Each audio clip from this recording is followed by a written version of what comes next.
Fala pessoas, beleza? Professor Juarez, professor de História. Hoje vamos ver o pensamento então de John Locke, principalmente ao final da Revolução Inglesa.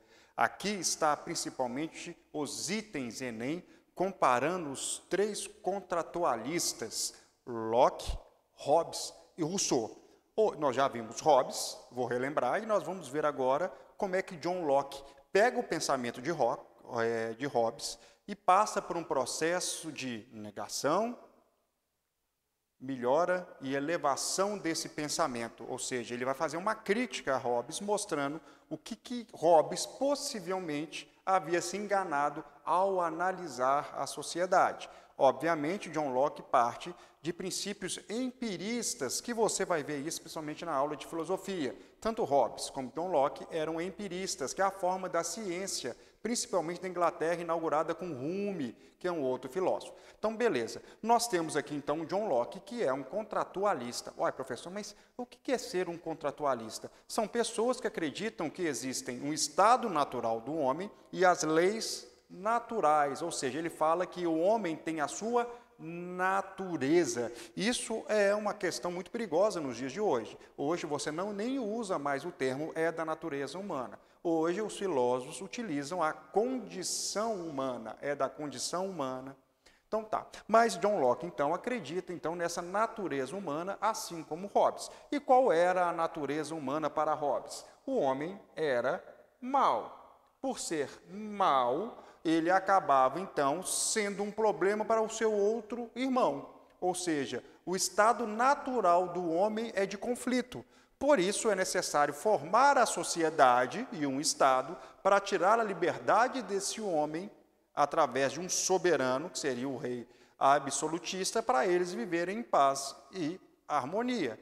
John Locke fala que não. Ora, essa forma do Hobbes interpretar a sociedade é uma forma que nos tira principalmente a liberdade. Então, John Locke, como um burguês, influenciado por ideias protestantes também, diz que era necessário preservar a liberdade humana e suas leis naturais. Só que tinha um problema. A natureza humana era neutra, então o homem poderia ser mau ou bom em determinados assuntos, ou não tomar partido. Então, existiam as leis naturais, que eram as leis do direito à vida, propriedade e liberdade, que poderiam estar em ameaça devido a essa neutralidade humana.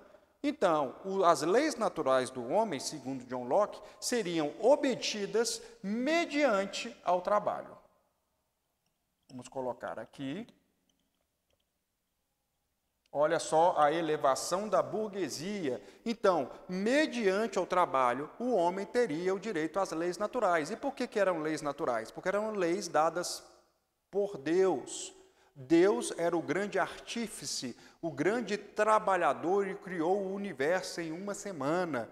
Por isso, se ele é trabalhador e nós somos a imagem e semelhança de Deus, nós também temos o direito à propriedade mediante o trabalho. Porque Deus é o maior trabalhador, criou o mundo e o mundo pertence a Ele. Assim, nós, como trabalhadores, temos direito também a uma propriedade. Mas eu tenho que preservar a liberdade, a propriedade devido à neutralidade do homem. Por isso é necessário formar, então, o Estado e a sociedade civil. Só que esse Estado tem que ser um Estado mínimo para poder preservar a liberdade das pessoas, né? A necessidade, então, de formar esse Estado, o Estado passa a ser um mal necessário.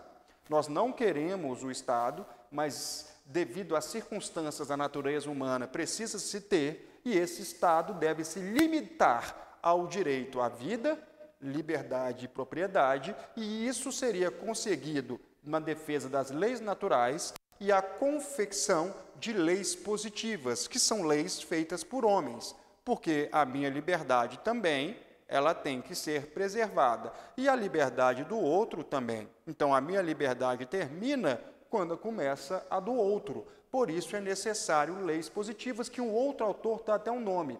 Esse autor chama Stuart Mill. Ele usa a expressão do harm to others. eu não posso fazer mal às pessoas. A minha liberdade de expressão, ela tem limites. Eu sou livre, mas sempre respeitando a liberdade do outro. E aí, então, confeccionou-se um novo Estado burguês, né? Um Estado elitista, classista, pertencente à burguesia, com leis pertencentes também a esse grupo, em detrimento de um outro grupo, surgindo aqui, então, o que nós chamamos de liberalismo político ou Estado liberal. Um abraço e até a próxima.